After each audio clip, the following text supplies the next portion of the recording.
দর্শক, বহুল আলোচিত ২১শে আগস্ট গ্রেনেড হামলা মামলায় সর্বোচ্চ আদালত রায় ঘোষণা করবে না, যে বিষয়ে বিস্তারিত জানাতে সরাসরি যুক্ত হচ্ছে সহকর্মী জাবেদ আক্তারের সঙ্গে। জাবেদ, আপনি তো সেখানে আছেন, রায় কখন নাগাদ শুরু হতে পারে সব মিলিয়ে জানাবেন।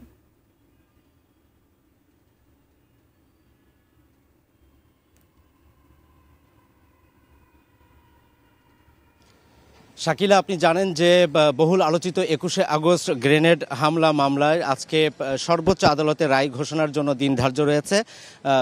প্রধান বিচারপতি ডক্টর সৈয়দ রেফাত আহমেদের নেতৃত্বে ৬ সদস্যের যে আপিল বেঞ্চ, তারা কিছুক্ষণের মধ্যেই রায় ঘোষণা শুরু করবেন এবং আজকের যে আপিল বিভাগের কার্যতালিকা, সেই কার্যতালিকার ১ নম্বর ক্রমিকেই এই মামলাটির রায় ঘোষণার জন্য রয়েছে। এর আগে গত ২১শে আগস্ট এই মামলার শুনানি শেষে আপিল শুনানি শেষে আজকে ৪ সেপ্টেম্বর রায়ের জন্য দিন ধার্য করেছিলেন। আপিল বিভাগে মূলত ৭ জন বিচারপতি, কিন্তু এর মধ্যে একজন বিচারপতি আছেন এ.কে.এম. আসাদুজ্জামান, যিনি হাইকোর্টে রায় দিয়েছিলেন, যে কারণে তিনি বসছেন না। আমরা একটু এই মামলার ব্যাকগ্রাউন্ডটা বলি যে ২০০৪ সালের ২১শে আগস্ট বঙ্গবন্ধু এভিনিউয়ে, রাজধানী বঙ্গবন্ধু এভিনিউয়ে তখন সন্ত্রাস বিরোধী একটি সমাবেশ চলছিল। আওয়ামী লীগের বিরোধী দলীয় নেত্রী শেখ হাসিনাও সেখানে উপস্থিত ছিলেন এবং সেই সমাবেশে একটা গ্রেনেড হামলা হয় এবং সেখানে এই দলটির ২৪ জন নেতাকর্মী নিহত হন, আহত হন প্রায় ৩ শতাধিক।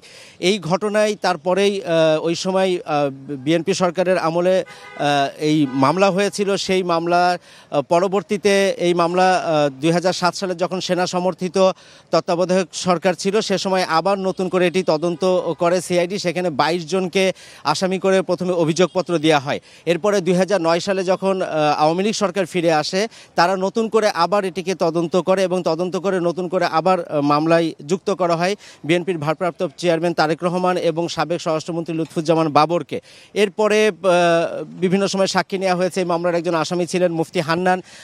তার যে দ্বিতীয় কনফেশন, অর্থাৎ তিনি প্রথমে তারেক রহমানের নাম বলেননি, কিন্তু পরবর্তীতে তাকে টিএফআই সেলে আটকে রেখে নির্যাতন করে তার কাছ থেকে জোর করে তারেক রহমানের নাম বা এই বিষয়গুলো যুক্ত করা হয়েছিল বলে বিএনপির যারা আইনজীবী বা তারেক রহমানের আইনজীবী তারা সেটি বলে থাকেন। এবং ২০১৮ সালের ১০ অক্টোবর দ্রুত বিচার ট্রাইব্যুনাল ১-এর বিচারক শাহিদ নুরউদ্দিন, তিনি সাবেক স্বরাষ্ট্রমন্ত্রী লুৎফুজ্জামান বাবর সহ ১৯ জনকে, আব্দুল সালাম পিন্টুও ছিলেন, ১৯ জনকে মৃত্যুদণ্ড দেন এবং তারেক রহমান বিএনপির ভারপ্রাপ্ত চেয়ারম্যান, তিনি সহ হারিস চৌধুরী বিএনপি চেয়ারপারসন উপদেষ্টা ছিলেন, মোট ১৯ জনকে দেওয়া হয় যাবজ্জীবন এবং ১১ জনকে বিভিন্ন মেয়াদে সাজা দেওয়া হয়।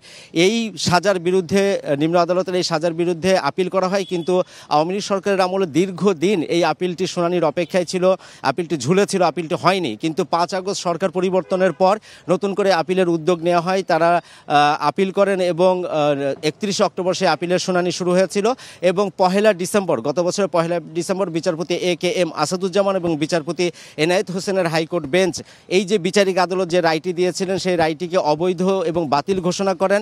এর ফলে বিএনপির ভারপ্রাপ্ত চেয়ারম্যান তারেক রহমান এবং স্বরাষ্ট্রমন্ত্রী, সাবেক স্বরাষ্ট্র প্রতিমন্ত্রী লুৎফুজ্জামান বাবর সহ এই মামলায় যে ৪৯ জন আসামি সবাই খালাস পান।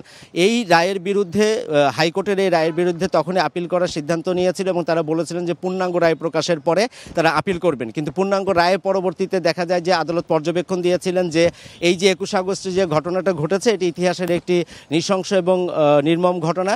এই ঘটনা যদি সঠিকভাবে তদন্ত হতো তাহলে প্রকৃত আসামিরা বেরিয়ে আসতো এবং এটি আবার নতুন করে তদন্ত করা উচিত বলে তারা মনে করেন এবং স্বরাষ্ট্র মন্ত্রণালয়তে তাদের এই রায়ের পর্যবেক্ষণটা পাঠানো হয়। এই বছরের ১ জুন রাষ্ট্রপক্ষের যে আপিল, সেটি আপিলের অনুমতি পান। পরবর্তীতে আপিলের শুনানি হয়।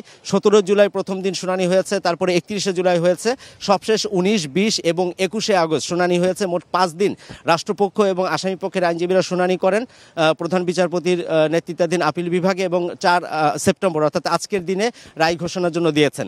আসামি পক্ষের আইনজীবী অর্থাৎ তারেক রহমানের আইনজীবী বা বাবরের আইনজীবী তারা আশা করছেন যে হাইকোর্টের রায়টি বহাল থাকবে এবং রাষ্ট্রপক্ষ যে আপিল করেছেন সেই আপিলটি খারিজ হবে। একই সাথে রাষ্ট্রপক্ষ তারা আর্জি জানিয়েছেন বিচারিক আদালত যে রায়টি দিয়েছিল সেই রায়টি যেন বহাল রাখা হয়। কিছুক্ষণের মধ্যেই এই রায় ঘোষণা হবে। যদি হাইকোর্টের রায়টি বহাল রাখা হয় তাহলে সর্বোচ্চ আদালতের রায়ে বিএনপির ভারপ্রাপ্ত চেয়ারম্যান তারেক রহমান এবং সাবেক স্বরাষ্ট্র প্রতিমন্ত্রী লুৎফুজ্জামান বাবর সহ এই মামলায় যে ৪৯ জন আসামি তারা সবাই খালাস পেয়ে যাবেন যদি হাইকোর্টের রায়টি বহাল থাকে।